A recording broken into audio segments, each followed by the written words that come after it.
Welcome to True Crime Garage. Wherever you are, whatever you are doing, thanks for listening. I'm your host, Nick, and with me, as always, is a man that when asked why we feature a beer each week, he simply responded, because we're thirsty, dummy. He is our captain. Ahoy, me mateys. It's good to be seen, and it's good to see you. Thanks for listening, and thanks for telling a friend.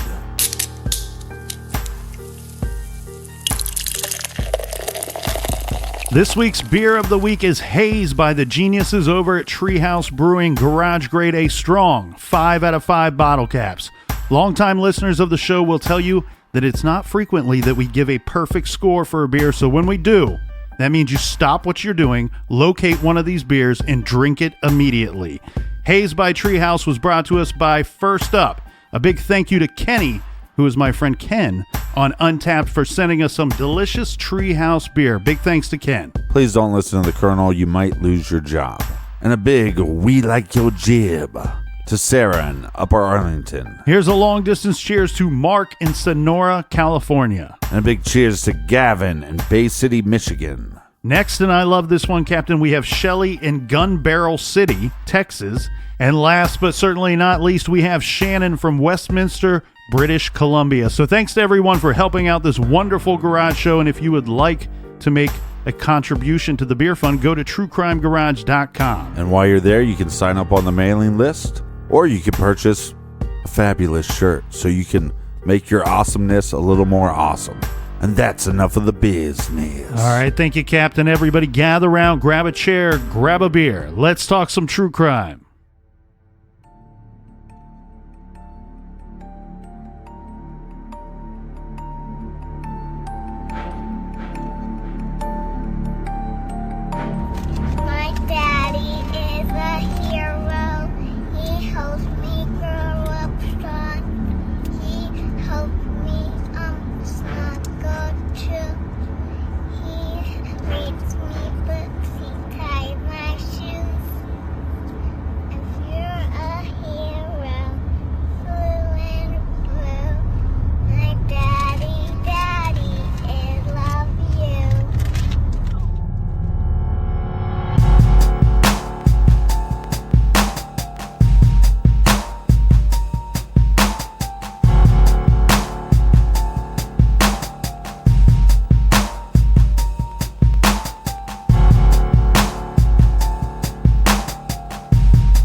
Chris Watts, W-A-T-T-S.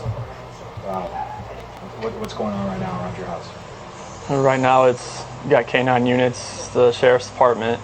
Everybody's like they're doing their best right now to figure out like if they can get a scent, see where they went. If they went on foot, they went in a car, or they went somewhere.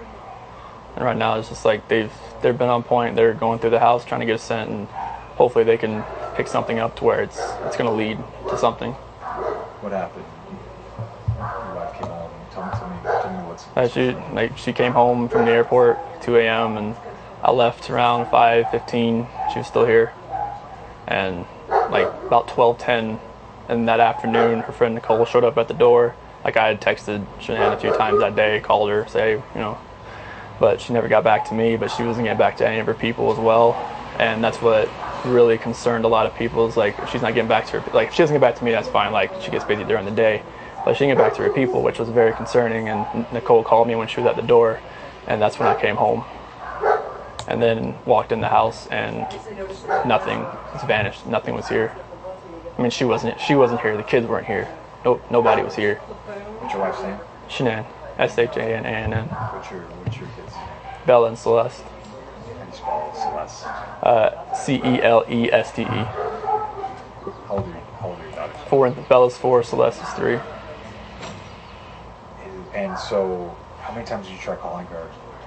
I called her 3 times, texted her about 3 times just to say, what's going on. Like because after I called her and texted her once, it's like maybe she was just busy. Like she'd just gotten back. Like everybody's probably calling her from her trip. She just got back from Arizona, and I figured she was just busy. But when her friend showed up, that's what it was like. It registered like, all right, this isn't right. think she just took off? Do you think? I mean, right now I don't even want to just like throw anything out there. Like, I hope that she's somewhere safe right now and with the kids. But I mean, could she just taken off? I don't know. But if somebody has her and they're not safe, like, I want them back now. Like, that's what's in my head. Like, if they're safe right now, they're gonna come back. But if they're not safe right now, that's the not knowing part. Like, if they're not safe, last night I had every light in the house on. I was hoping that I would just ran over by the kids running in the door and just like barrel rushing me, but it didn't happen. And it was just a traumatic night trying to be here. I'm gonna ask some kind of tough questions. Your relationship with the kids. Yeah, my kids are my life. I mean, those smiles light up my life. And there's like, I mean, last night, like during when they usually eat dinner, it was just like I missed them. Like, I mean, I missed telling them, hey, you got to eat that, or you're not gonna get your dessert. Just like you're not gonna get your snack after. I missed that. Like, I missed them. Cuddle up on their couches. They have like a Minnie Mouse couch and a Sophia couch that they cuddle up on and watch, Bubble Guppies or something. And it was just like, it was tearing me apart last night, and I needed that. I needed that last night, and for nobody to be here last night and to go into their rooms and know that I wasn't going to turn the rain machines on, and I know that I wasn't going to turn their monitor on, and know I wasn't going to kiss them to bed tonight. It was that's why last night was just horrible. I couldn't do it. I want everybody to just come home. Like, wherever they're at, come home. That's what I want.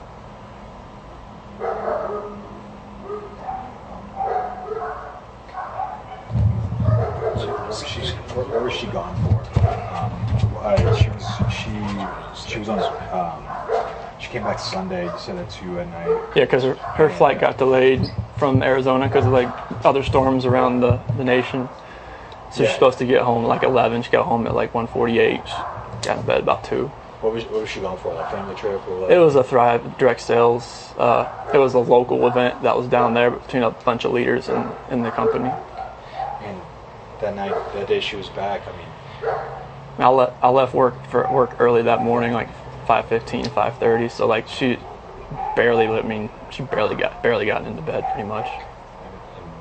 And this might be a tough question, but did you guys get into an argument before she left? It wasn't like an argument. We had an emotional conversation, but I'll leave it at that. But I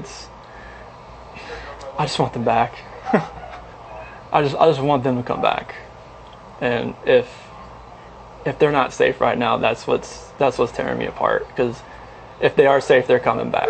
But if they're not, this has got to stop. Like, somebody has to come forward. You spoken to her family, like her parents? Yeah, they've been in constant contact, like every hour. I mean, everybody back in North Carolina and the East Coast. I mean, from Maine to Florida. What is her parents saying to you? Like, they're just like if they need to get on a flight, just let them know. Because I mean, they feel helpless right now because they're on the opposite side of the country. I mean, Colorado is. I mean, you can't just drive around and look. I mean, it's just like you wouldn't really know what you're looking for. That's what the cops pretty much told me. That first day, I was like, I want to get out and drive around. They said, you wouldn't know what to look for. Last couple questions. What is law enforcement? What have the police or the sheriffs or your neighbors? What's police saying to you? Right now, what they're doing right now is with the canines in the sense. I think this is the biggest thing. This is the biggest thing they've done so far, because yesterday Frederick Police Department did all the searching of the house and tried to gather whatever information they could. And with the detectives, officers, and sergeants, and today it's, I mean, obviously with all the activity that's around, there's a lot going on around here, and I really hope that all of this can lead to something positive. What did your neighbors, did they see anything? Did your neighbors see anything? No, like the police department went door to door asking, like, cameras and everything, just like nothing. And my last question, if you have any of them, feel free to step in. My last question is, if your wife can see this, if she can watch this, what would you like to tell your wife and your kids? Shanann, Bella, Celeste, if you're out there, just just come back. Like, if somebody has her, just please bring her back. I need to see everybody.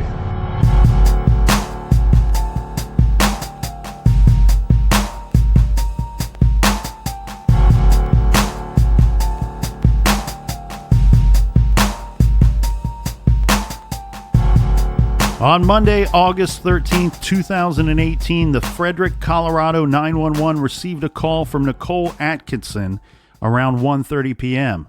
Nicole reported that she dropped her friend Shanann Watts off at her home at 1:48 a.m. that morning after a business trip to Arizona.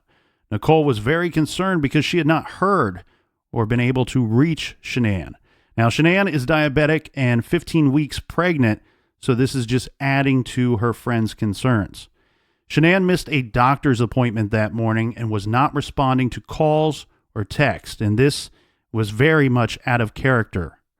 Nicole and her teenage son, Nicholas, went over to Shanann's home to look for her. Nicholas on occasion dog sat for the Watts, so he was very familiar with their home. Through the garage windows, apparently, Captain, the teenage boy had to stand on top of his mother's car to look into these windows. It sounds like they're quite high. They could see Shanann's white Lexus SUV parked inside.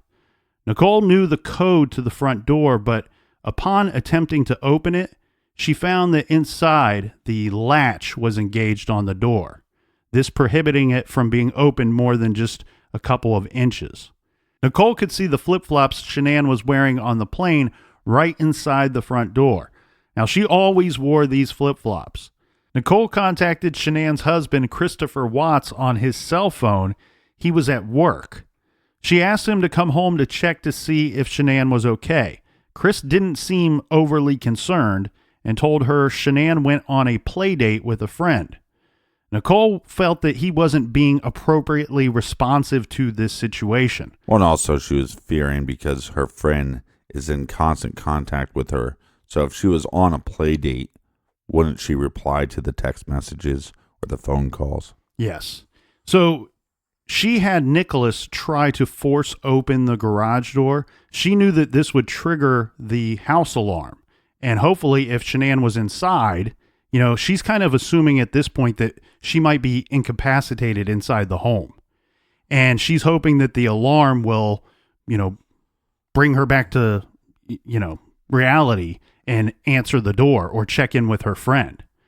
But Chris Watts disarmed this alarm from his phone earlier. This was at 12:41 p.m. So concerned that Shanann and the girls did not appear to be at the house and they're not reachable, Nicole and her son left and actually went to the OBGYN's office where Nicole knew Shanann had an appointment at 10 a.m. that morning. She wanted to see if they had shown up to this appointment and found out that she did not. Again, this was completely out of character. Nicole and Nicholas returned to the Watts home and called Chris Watts again. They then told him that they were calling the police. Chris told Nicole not to do so and that he was on his way home, but she had already called 911 by this time. In response to Nicole's call, Officer Scott Coonrod was dispatched to the Watts home on Saratoga Trail. This is in a subdivision of new homes about 10 minutes away from Frederick. Yeah, they're roughly $350,000, $400,000 houses. Nice neighborhood. Yeah. Nicole and Nicholas were waiting for him outside of the house. The officer opened the front door just a couple of inches because remember, we got the latch inside. Mm-hmm. He called out to see if anyone was inside the home, but saw no one and heard no one.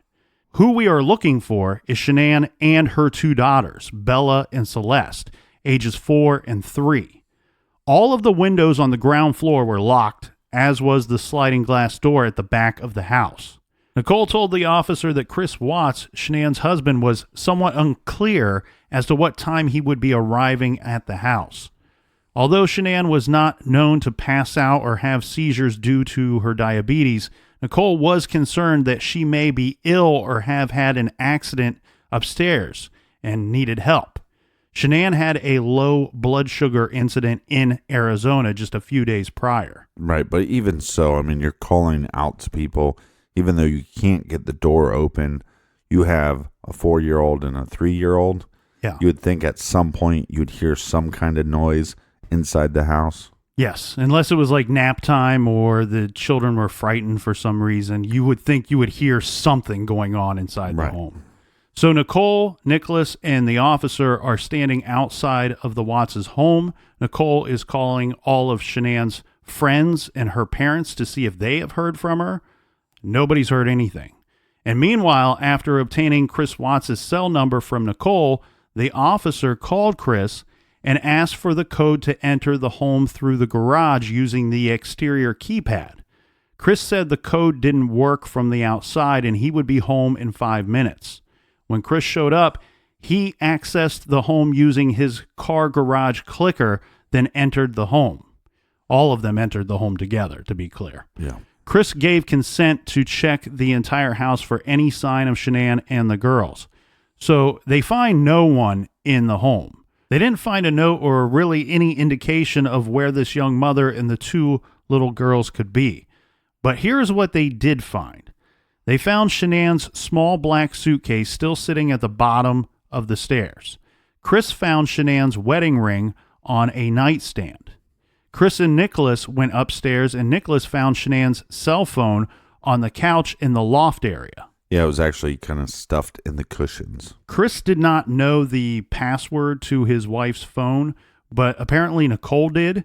It was the due date for the baby that was on the way. Mm-hmm. Chris authorized the officer to look through her phone. He observed no calls were made that morning, and there were a lot of missed calls and unresponded to messages. The officer called in a detective to investigate further. So they thoroughly searched the house with Chris's permission. Now, while they're searching, Chris said that he was going to go for a walk around the neighborhood to clear his head. But he ended up staying just outside of the home on the deck to the backyard after taking the family dog outside. The police documented what they found. This included Shanann's purse sitting on the kitchen counter containing her wallet, cash, ID, credit cards, a second cell phone, and medication. We already know that they found her vehicle. This was with the keys on the center console and the remote garage door opener on the visor. Well, and at this point, it's like, where would she go? I mean, she doesn't have a car. She's pregnant, so we wouldn't think that she'd walk too far. She has two girls with her. Maybe somebody came and picked her up. The tricky thing, too, Captain, it sounds like there's ways to access this home without a key. You know, we referenced the keypad to the garage, which Chris says is not working. Then the keypad to the front door, which you can't use because it's latched from inside. Right. So I'm having trouble here because we have her keys. It says her car keys on the center console in her vehicle. Most people, myself, I carry my house keys on my car key ring. Yeah, key fob. Yeah. So I'm kind of wondering here, the only really thing I could think of that could happen here is that somebody would have picked them up, they went somewhere, or that they went for some kind of walk and maybe something happened that delayed their return. But how were they going to access the home? You know, did she have, or could she have had any type of keys with her to get into the home? It sounds like no. It also doesn't seem like they're questioning Chris much about this so-called play date. Yeah, and a special note here, this was interesting. Officers determined that someone would have had enough time to press the button from inside the parked vehicle and run out the closing garage door. Right. And but again, the garage was the only way someone could have exited the home since the other doors were all locked. Now, finding the two cell phones was very disturbing because Nicole told the police that Shanann worked from home and she would never leave without her cell phone. Yeah, I believe they call it like direct sales, where you sell to your friends and family and potentially other people. And she worked for a company, I believe it was called Level. I have Thrive nutritional supplements, but I mean, it could be, Level could be the parenting company. Right. Often there's different names associated with these direct sales businesses. But I think the key thing here, and what her friend is going to point out to the officer, is, and keep in mind her friend worked with her or had the same similar line of work. right? The key thing here is being available to her customers via phone 24/7. Right. Or text. Yes. And this, with both these phones being at the home, Shanann not there, that's impossible. So regarding the little girls, this is disturbing too, because what police found was they found asthma medication for one of the girls, as well as an EpiPen for one of the other girls. You know, this girl, she needed to have this with her at all times in case of an allergic reaction. The police report states, quote, "We observed nothing suspicious inside the residence, vehicles, or garage that gave the appearance of an altercation." And what's so interesting about this case is you can actually watch all of this footage. Yeah, this comes from the police body cams. But the cops did note that the master bed was stripped bare down to the mattress. The comforter, fitted bottom sheet, and pillows were on the floor. Right. There was no sign of the top sheet. The girls' beds in their bedrooms were unmade. In the unfinished basement, they found an unmade bed with sheets and a blanket. Chris told them that he slept in the basement on occasion, but when Shanann got home last night, he was in the master bedroom. Officers noted a Ring doorbell camera. Chris told them the only persons visible on it were Shanann arriving home from her trip and Nicole and Nicholas when they showed up that day looking for her. Right. The authorities canvassed the neighborhood to see if anyone saw anything. One neighbor in particular is named in the police report. Nathaniel Trinistich lived next door, and he has a home video surveillance system. This shows Nicole's car leaving at 1:48 a.m. as she told police. Then at 5:27 a.m. on August 13th, the video shows Chris Watts in a black shirt walking out the open garage door, and then shows his brown extended cab Ford F-250 pickup truck backing into the driveway up to the garage with the rear of the truck in the garage. The view of the rear of the truck was obscured from the camera. So Chris was parked at the street, but backed up to the garage and is seen on the video loading a red gas can into the truck bed. Yeah, he claims he's loading tools for work. Yes. The video showed no other vehicles coming or going. In the bed of the truck, police found a fire extinguisher, a large hose, a shovel, a gas can, and multiple toolboxes. This pickup truck was issued to Chris by his employer. Well, and because it was issued by his employer, the truck has GPS on it as well. So the police are going to eventually be able to track his whereabouts using the GPS monitoring on the truck. Well, let's talk about Chris Watts' story, because it's pretty clear from the police report that the cops were suspicious of Chris from the get-go. Yeah. In fact, the officer's report says this. Here is what Chris told the detectives on that day. He said that the family had just returned from a vacation in North Carolina where they both had family. They flew home on August 7th. On the 10th, Shanann had a work trip to Arizona. Chris said Shanann got home from this trip that Sunday night, which was really early Monday morning, August 13th at around 2 a.m. We now know this was because her flight was delayed, so she arrived home later than planned. Nicole drove her home, arriving at 1:48 a.m. Chris was asleep in the master bedroom. He woke up at 4 a.m. and started getting ready for work and woke Shanann up. Yeah, he claims because they were having some marital problems that he claims that they had an emotional conversation about their relationship and talked about selling their house and moving towards a divorce before he left for work. Yeah, he says this conversation lasted about 30 to 40 minutes, and as you stated, it was emotional, but he was clear that they were not arguing. He said they were discussing a separation for a few weeks. Then at 5:27 a.m., Chris backed his truck up to the garage to load up some tools and left for work. When he left around 5:45 a.m., Shanann was in bed. He went to work at a job site, an oil well location, to check on it. He was alone there for a few hours. Chris was an operator for Anadarko Petroleum Corporation, Colorado's largest oil and gas producer. He worked on oil wells and equipment. Chris told police that Shanann intended to spend the day with the kids at the house of a friend, but he didn't know who this friend was. He didn't know the name of the friend. Right. He told police they were married for 6 years and that this disappearance was very unusual behavior. He said that he blamed himself for her leaving because it clearly was the result of their conversation.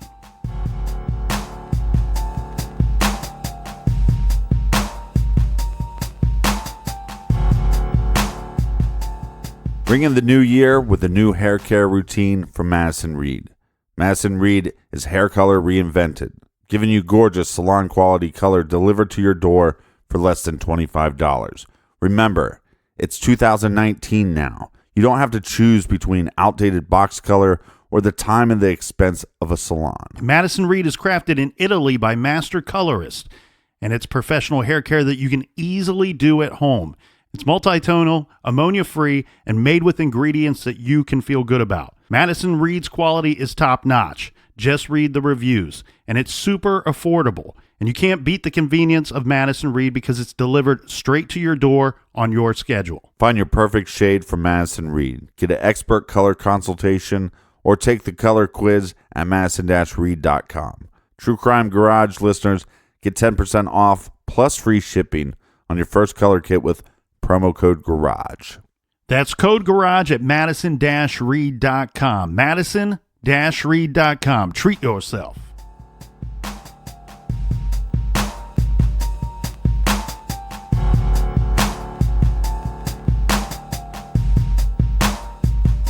All right, we're back. Cheers, mates. Cheers to you, Captain. A big garage cheers to everybody out there. All right, some alarm bells are going off here, right? Wait, and out there. And out there. And over there. And in the back seat. And over there. All around the world. So let's talk about some of the alarm bells here, right? We have a missing woman, 2 missing children, and we have the husband that seems to have a... No care in the world. Yes. Yes. Thank you. And the officer notes that Chris's demeanor was, quote, nonchalant. It's very strange. I mean, again, I will try to get like clear footage of this and post it on our website at True Crime Garage. So if you haven't seen it, that you don't have to scroll through YouTube and try to. There's a ton of them out there. And I believe the exact wording that the officer gave was that Chris did not seem overly concerned about the fact that his wife and little girls were missing. Yeah. Now I understand that you're having marital problems, so maybe you're not so worried about your wife, but she's also carrying your unborn child, your unborn son, and then you have your 2 lovely daughters.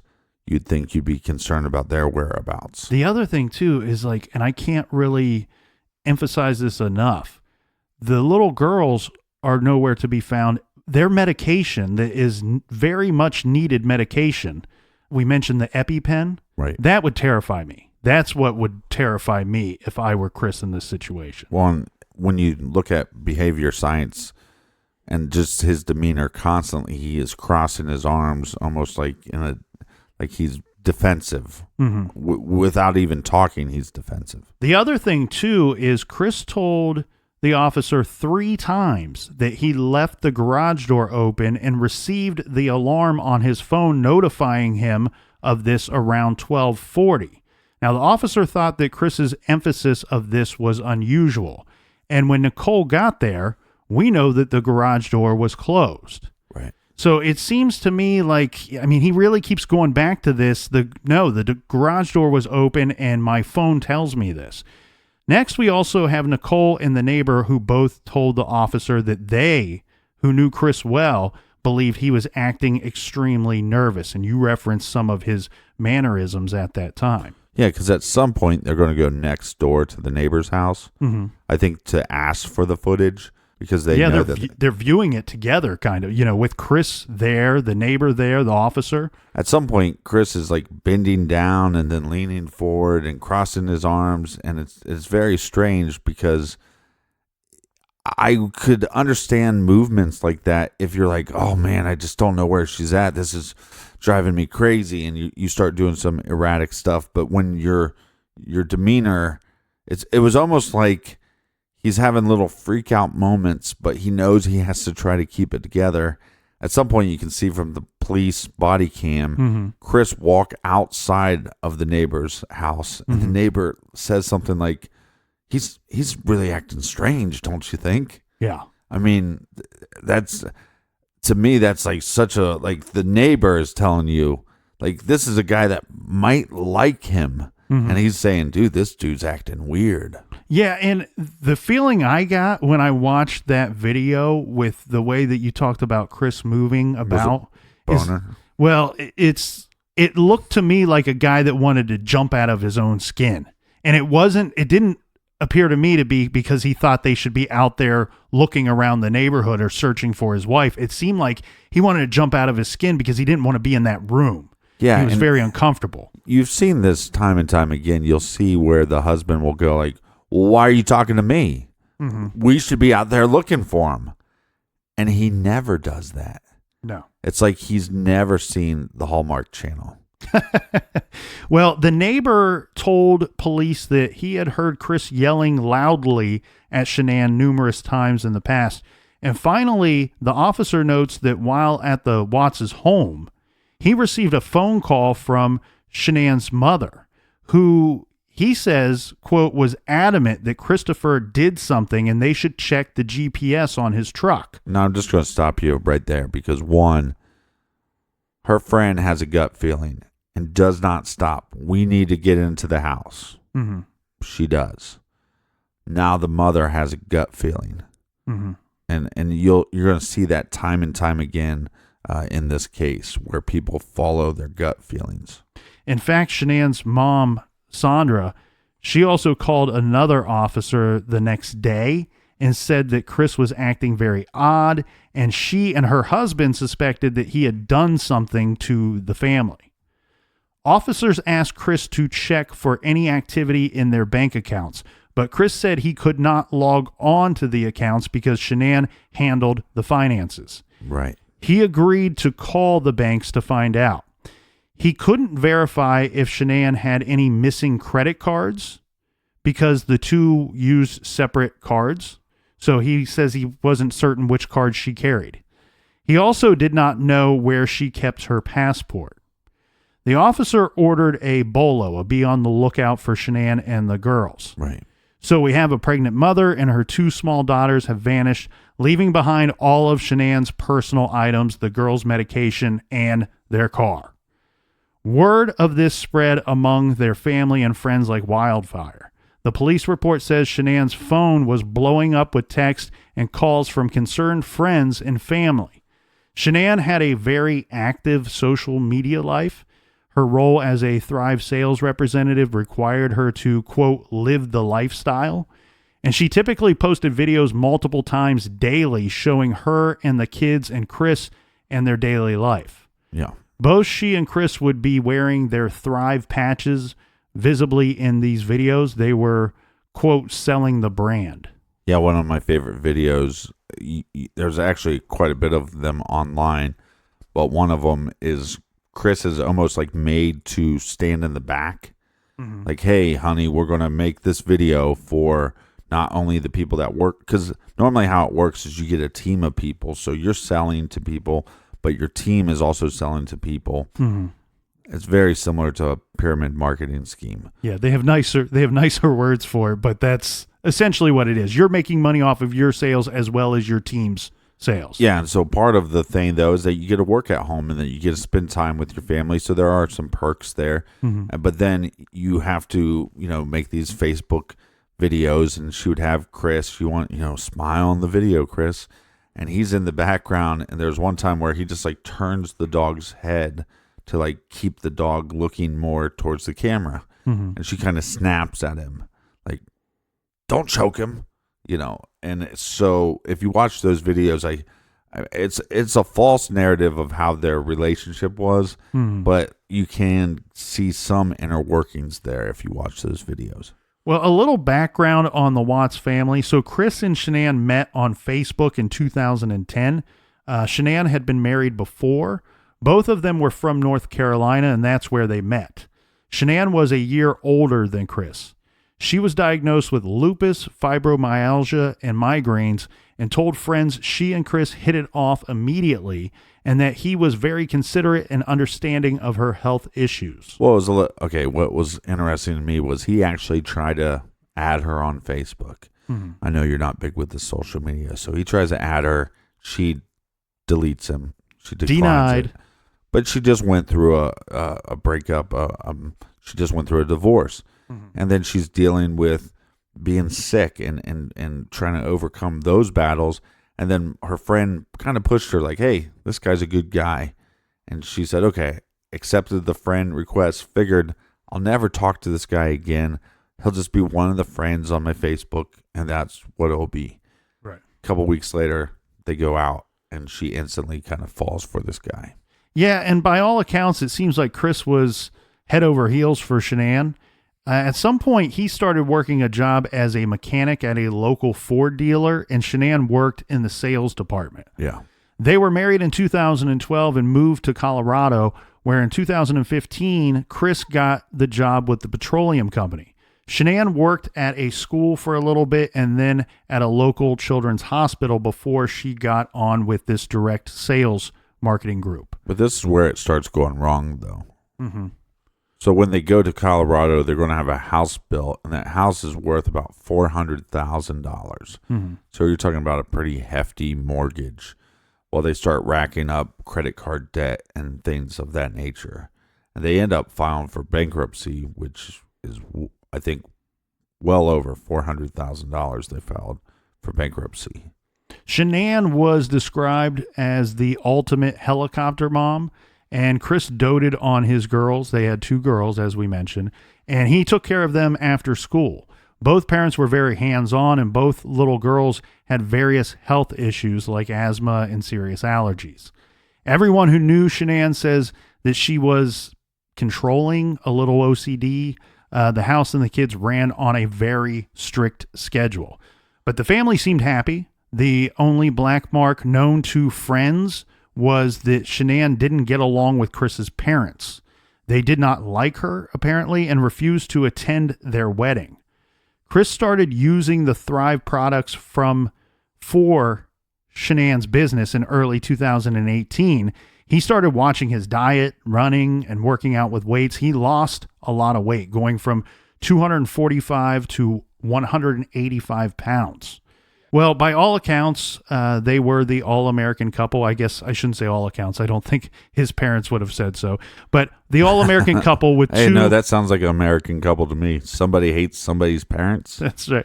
With 2 adorable little girls and a boy on the way. Back to August 13th. By 3:48, some of Shanann's friends in a group text were commenting that the cops needed to take a look at Chris's cell and his computer. Now, 2 of Chris's buddies, Jeremy and David, came over to the Watts' home that night to check on him. They found him vacuuming. The police were gone at this point. Chris said he planned to stay in the house that night in case his family came home. He told his friends that the house was very strange and quiet without his kids. Chris had a strong support group. He and Shanann had a lot of friends. After the first night alone in the house, he spent the next night at the home of their friends, the Thayers. But by the morning of the 14th, when no one had heard from Shanann for more than 24 hours, things were starting to take a different turn. Note, a police officer called Chris in the middle of the night to ask some more questions. Chris Watts failed to ask the officer whether there was any news about his family. Yeah. Now, when the news of the strange disappearance broke nationally, Chris decided to give public interviews. You heard one in our trailer there. As mentioned, police body cams recorded Chris viewing the neighbor surveillance footage, capturing Chris backing his truck up into the garage. As you stated, Captain, his body language was very tense and stressed. And this is for a good reason, because if you watch the video very carefully, you can see that someone is actually moving along, crouched down on the other side of the truck, away from the camera. So that's a big red flag. Here's some more red flags. After the initial search of the home by police, Chris vigorously cleaned the place and washed the kids' sheets.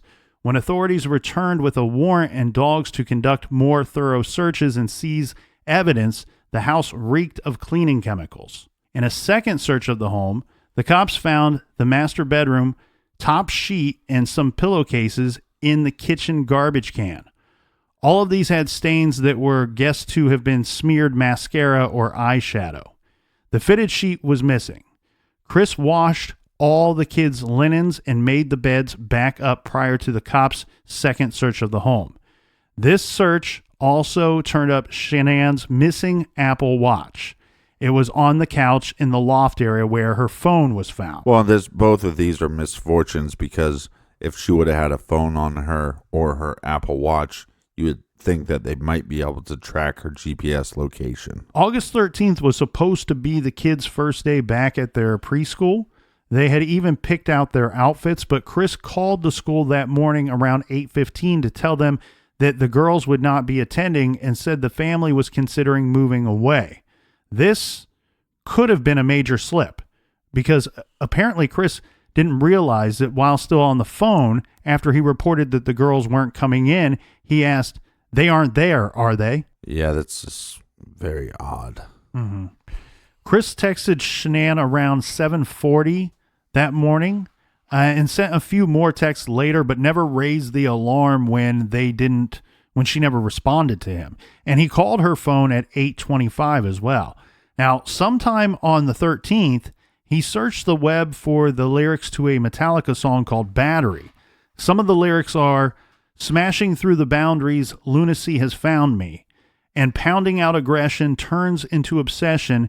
Cannot kill the battery, cannot kill the family." Get your lighters out. In a phone interview with Officer Matthew James of the Frederick PD, Chris told him that while Shanann was away in North Carolina, she actually went there for a couple of weeks without him. Yeah, she was going to take a trip. It was 6 weeks long, and he wasn't going to join them until the last week. Yeah, he said the two of them, quote, fell out of love for each other. He said there was a disconnect between them, and after being asked, Chris denied that he was seeing anyone else. Now, this story contradicts somewhat the stories that investigators were hearing from Shanann's friends and family. We know, with her social media life, that Shanann was a very communicative person with a lot of her friends, very open, and her actual text back and forth with multiple friends during the few weeks prior to her disappearance, these are all available in the case file. But what she told her friends and what they in turn told police was this, that Chris and Shanann had always been a very good marriage. They always had a wonderful marriage. He was very affectionate. Yeah. And he was a caring father and husband. Shanann and Chris found out they were expecting a third child, a boy, sometime in late May. Chris didn't seem thrilled at this.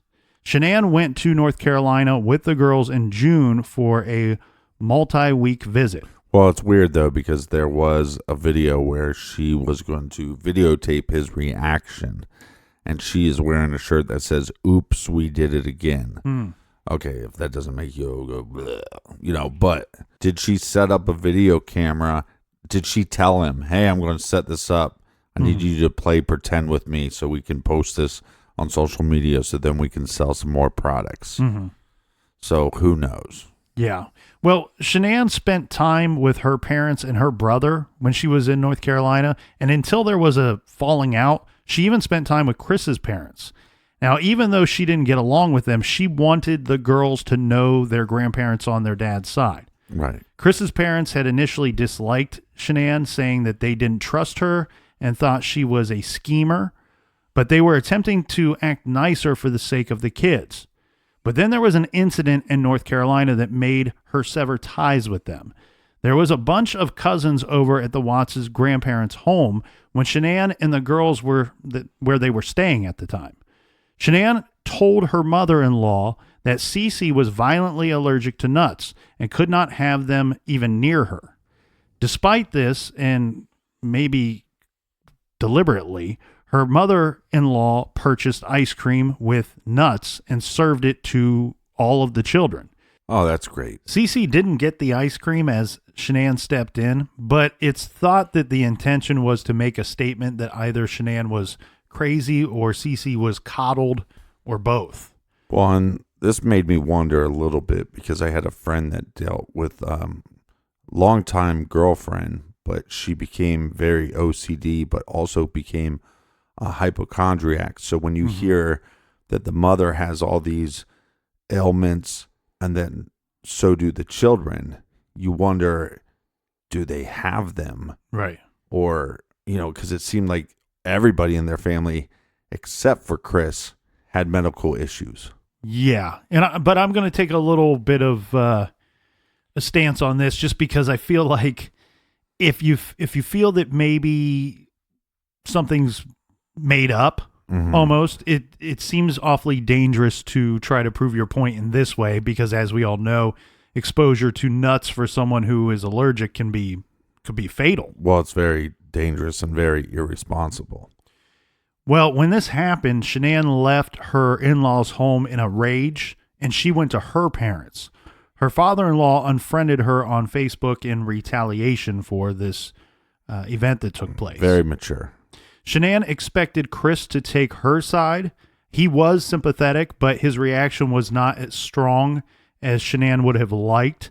There are many texts back and forth between the two where she refuses to take the blame for his family disliking her and asking him to step up to the plate. She even told him at one point to find his balls. Now, it is evident that in general, Shanann may have been a little bit belittling of Chris, who was known to be chill in comparison to her strong type A personality.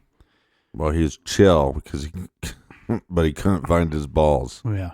Well, anyway, following this event, Shanann began to notice that Chris was somewhat distant from her. He never asked how she was feeling. She's pregnant. How's things going with the pregnancy? Well, he's anything busy like that. looking for his balls. Yeah. And she also was telling friends that he was not doing any of the normal lovey-dovey stuff. Right. So while at the beginning of her stay in North Carolina, she said that they had engaged in phone sex. This tapered off dramatically, and Chris seemed like he was pulling away from Shanann. Shanann didn't like it when he wouldn't answer her calls, but this seemed to be happening more and more. Now, this went on for the rest of the time that she and the girls were in North Carolina. She continually texted him asking what was wrong, why he showed no emotion or interest, so on and so forth. And you think at this point that he would be pretty excited because they are having a boy. And it seemed by all accounts that he wanted to have a son. Well, he would respond to her text by simply saying things like, I don't know where my head is at, or I'm sorry for the way that I've been acting. It's probably where his balls are. He told her that she didn't do anything wrong. He just didn't feel for her anymore. Then Chris came to North Carolina to join her as planned, and this is when things went really south. Yeah, but what is strange, though, is you can actually read his text messages before he gets there. And it almost like he turns around a little bit, like he's starting to say, hey, I love you, can't wait to see you. A lot of people have speculated, well, that might be because he was missing his children. But that's kind of where he was, almost where he was going to try to reconnect once he got down there. Well, his behavior in North Carolina in the early part of August was described by Shanann as completely cold and distant. He wouldn't touch her, wouldn't kiss her, wouldn't hug her. They slept in different rooms. He would barely talk to her. She continually confronted him about his change, and he was evasive. Finally, when she got him to talk, he told her they weren't compatible anymore, and he wanted to consider separating. He wanted to sell the house, and he wasn't sure he wanted the new baby. He was happy with just the two girls. He refused to enter marriage counseling with Shanann. There was no doubt from the correspondence that Shanann genuinely loved her husband, but he was rejecting her, the kids, and their life together. This was a complete shock to Shanann. Now, she did at this time cancel their gender reveal party that the two had planned. The Watts family flew back to Colorado on August 7th, and Chris slept in the basement. The two continued to talk the next day at Shanann's insistence, and Shanann got Chris to agree to counseling and a getaway trip to Aspen the following weekend, August 17th through the 19th. Then on the 10th, she left on her trip to Arizona, feeling a little more optimistic about her marriage. While there, her friends, who were also reps for Thrive, say she was not herself. She was sad and preoccupied and told them that there's some trouble in their marriage. And she was confused about the whole situation. Right. They started to talk about whether Chris could be having an affair. Well, Shanann said no, because he's got no game. She did not think that Chris would... All right, so he needs to find his balls and he has no game. Yeah. Okay. She didn't think that Chris would cheat on her, but she was concerned enough to be checking the charges on the credit card that he was using. Now, that weekend, she was sitting with her friends on Saturday night when she saw a charge for over $60 from the Lazy Dog Saloon back at home. She knew Chris was supposed to be at a Colorado Rockies baseball game with his buddies. He had gotten a sitter for the girls, and he went out around 5:30 p.m. until about 10:30 p.m. She texted him and asked about this charge. He said he ordered salmon and a beer. But when she looked up the menu for the restaurant, she noted that his bill should have been more like $20. Remember what I said before about gut feelings. Her friend following the gut feeling, her parents following gut feelings. She had a gut feeling, and maybe she was just making some snarky remark, well, he has no game. But he obviously had something if you're checking up on him in this manner. Yeah, and there's also some question, or at least Shanann questioned, how late Chris got home that night. Now, one of the reasons that the public is so fascinated by this case is that everyone who knows Chris says he is a totally upstanding guy, a great friend, devoted father and husband. He doesn't have a temper. He's like super mellow. He was considered to be 100% reliable at work, and he was the quote, go-to guy, according to his colleagues. Yeah, he seemed like the husband that most women would want, and really the father that most women would want their husbands to be. Even Shanann's parents have spoken publicly saying they adored him and he was wonderful to their daughter. But then a 30-year-old brunette named Nicole Kessinger walked into the Frederick Police Department. But before doing so, she deleted all records of Chris Watts from her phone, including all text, phone calls, photos, and even his contact information. In contrast, Chris Watts had all his messages with and pictures of her, including naked selfies of both of them, hidden in a secret calculator app on his phone. Yeah, this is ingenious. So it looks like if you just look at the person's phone, it looks like a calculator app. But when you open that up, I think you have to type in a certain number into the calculator. That's your passcode. It opens it up and you can store files in there. It's a completely different folder altogether. Yeah, don't ask me how I know all about this. Well, it would only be a matter of time before law enforcement techs would crack this system that he set up. Now, in coming forward and seemingly, quote, doing the right thing, Nicole was protecting herself, and she was heavily downplaying to the police the nature, length, and extent of her relationship with Chris. But well, hold on a second, because she is downplaying. So you're totally correct about that. And we're going to get all this information out of her, because not only is she willing to talk, she is turning over her technology, computers, phone, to the police so they can go through it with a fine-tooth comb. Yeah, and she did throw him under the bus in the sense that she came forward and told police that Chris lied to her, and if he had done that, she was wondering what else he could be lying about. Right. Nicole and Chris met in June of 2018 at work, where Nicole was a contract employee working in the main office. Chris would come in every morning before heading out into the field, and the two started chatting and flirting. Nicole says she knew Chris was married, but he told her he was separated and that they were filing for divorce. She did not know that he had 2 kids until later when Chris told her. Now, she says that she thought this was cute that he was a dad. She told cops that she didn't even know his wife's name. Now, we know that Nicole has an agenda of self-preservation, and so we don't know how much to believe in how she characterizes the nature of their relationship, but she says that Chris was more into her than what she was into him. Right, but she says that she doesn't know Chris's wife's name, but we also know that she searched Chris's wife's name on her computer. After the disappearance? No, before the disappearance. Well, she told police that he had said, "I love you," like pretty quickly in their relationship. Mm-hmm. She did say that she said it back to him a couple of times, but again, she's trying to point out a picture or paint a picture of him being much more into her and that their relationship was not all that, let's say.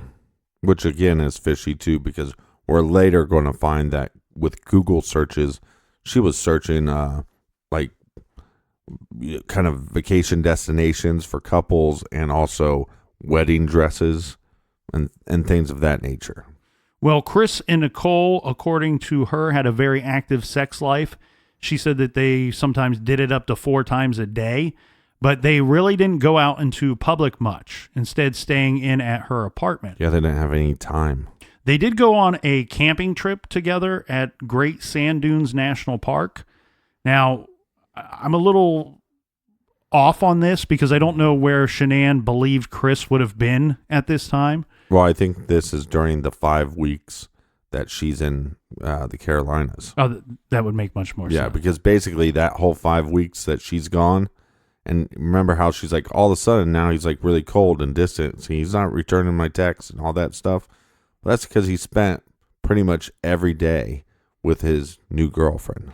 Well, on one of the few times that they actually went out, this was on August 11th when they went to the Lazy Dog Saloon for that $60 dinner. Right. They also had sex both before and after the meal.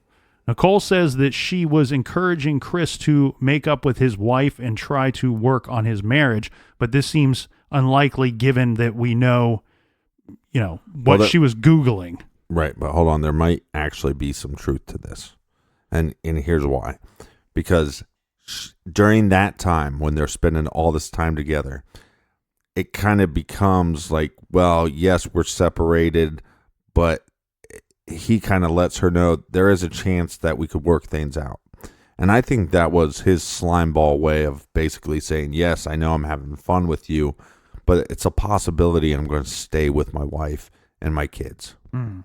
And so did she say, hey, if you guys work things out, fine, just let me know? Mm-hmm. She might have been a cool person like that. And what she claims is that when he went to the Carolinas and had that emotional conversation where we know that he basically said, hey, I want a divorce, I want to sell the house, blah, blah, blah. Mm-hmm. And then eventually turns back around and says, well, maybe we'll stay together. Yeah. Right? When he ends up texting his girlfriend, Nicole, and at some point actually calls her and says that they actually might try to work things out. Mm-hmm. So if those statements are true, I think there might be some truth to that. She's like, okay, well, it's nice that you're married and it's cute that you have kids, but if you do want to work it out with your wife, I'm not going to stop you from that. Right. Well, Nicole says that she chose to come forward or go to the police because Chris had lied to her by omission by not telling her that his wife was pregnant. She learned this on the news on Monday the 13th when Shanann disappeared. Right. She talked to Chris on the phone for 52 minutes on Monday the 13th when his wife and kids were gone. He told her it was true that Shanann was pregnant, but the baby was not his. Right. She said she didn't really believe him, and then the next morning, she went to the police. Well, and think about it this way. You have this guy that you're seeing, he's bitching about his wife. He's saying all this stuff that she didn't do or doesn't like, blah, blah, blah, blah, blah. That might seem okay, and you're going, okay, well, you guys are separated, so it's okay that we're hanging out. But then you find out that she's pregnant, and then he's going, well, it's probably somebody else's. And you know that's probably a bullshit lie.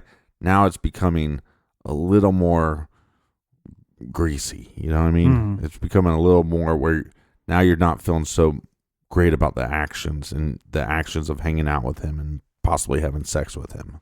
Well, real quick before we move on, in case anyone's out there scratching their heads, there is something that's a little difficult about this case to follow along in the story here, because there are a lot of people in this case with the name based off of the name Nick, right? So we have Nicole, who is Shanann's friend, the one that shows up to the home, calls police because Shanann is missing. Right. Then we have the other Nicole, who is the mistress. They're not the same person. Right. Okay. We also have Nicholas, who was Shanann's friend's son. We have Nick Thayer, who is one of Chris's friends. This is where he stayed on the 14th. And then on top of all of that, Nico was going to be the baby's name that Shanann was pregnant with. Right. I think you just made all that more confusing for me now. Well, the best thing to understand here is that the two Nicoles are different Nicoles. Right. But this case, it feels familiar. And if it feels familiar, Gone Girl, Scott Peterson, it feels very similar. But what's interesting about this case is where the Scott Peterson case, a lot of things come out, they trickle out. This stuff is like a flood. Right. And the technology that we have today, all the police officers' body cams that we can see of Chris. So we basically get to see almost minute by minute of these people's actions. But then once they get phone records, text records, we get to see exactly what these people Googled. Right. It's very fascinating. And so with that technology, we have a piece of evidence that the cops are now really honing in on is, yes, we know that the girls went missing between roughly around this point. We have no evidence of them leaving the house. Right. So then they start assuming they left in his truck. Where did his truck go? Because he didn't go to work. He went to a job site. And they're going to track down and they're going to go to this job site. Well, let's go through that real quick, because as you pointed out, the work truck, the F-250, was equipped with GPS, apparently very high-tech GPS. This recorded every trip in the vehicle. It also recorded when it was started up and turned off. Now, Anadarko was all too happy to cooperate with the cops, and they handed over the GPS records immediately. And here's what the police learned. Chris started the engine on his truck at 5:18 a.m. on the morning of the 13th when he backed it into the driveway. It ran idle for 28 minutes. At 5:46 a.m., Chris started driving and headed directly for the Survey Ranch 47 miles away. Now, this is a huge cattle ranch that had leased a number of oil wells on the ranch property to Anadarko. Chris's truck parked at site number 319. This is a pump site with two 400-barrel oil tanks on it. Chris stayed there from 6:53 a.m. until about 8:30 a.m. And other employees showed up to join him at the 319 site after 7 a.m. They said that when they arrived, Chris was parked in an unusual spot near the tanks and appeared to be finishing digging a hole. His co-worker, Troy McCoy, noted that Chris was wearing very old baggy clothing and an old pair of boots, which he thought was very strange. After this, Chris went to some other locations on the ranch and then stopped at a convenience store. Now, we've seen this video on TV, and in the video, you can see that he's now wearing an orange shirt. He bought a breakfast roll, and he's chatting casually with the cashier. He's smiling. He was at another site when he began to receive calls from Shanann's family and friends, including Nicole, her friend Nicole, saying that no one could find his wife. Yeah, so police are going to go out to this scene, and like you said, there's these two giant like oil pumps, and tanks. And there's these lids on top, which look like manhole covers basically.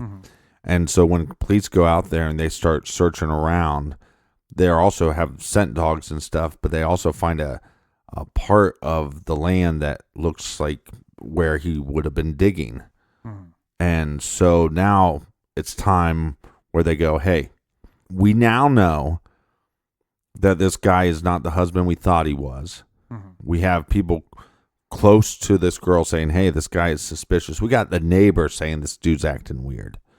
And they're going to bring him in for questioning, but they tell him the day before, hey, are you cool with doing a polygraph test? He says yes. They said, okay, we'll set it up for tomorrow.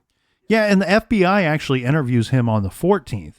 And then Chris agreed to go down to the station on August 15th to take a polygraph test, but this would be after picking his father, Ronnie, up at the airport. Now, the entire pre-test interview video is available online, and Chris gives some personal background information in the course of this pre-test. His dad, Ronnie, was a parts manager for a Ford dealership where his mother worked as a secretary. He has an older sister named Jamie. Chris attended NASCAR school, which is where he learned to work on engines. He worked at various Ford dealerships until 2015. This, of course, when he landed his job with Anadarko. Now, the actual polygraph consisted of just 3 questions. 1, did you physically cause Shanann's disappearance? To which he answered no. 2, are you lying about the last time you saw Shanann? He says no. 3, do you know where Shanann is now? Chris Watts says no.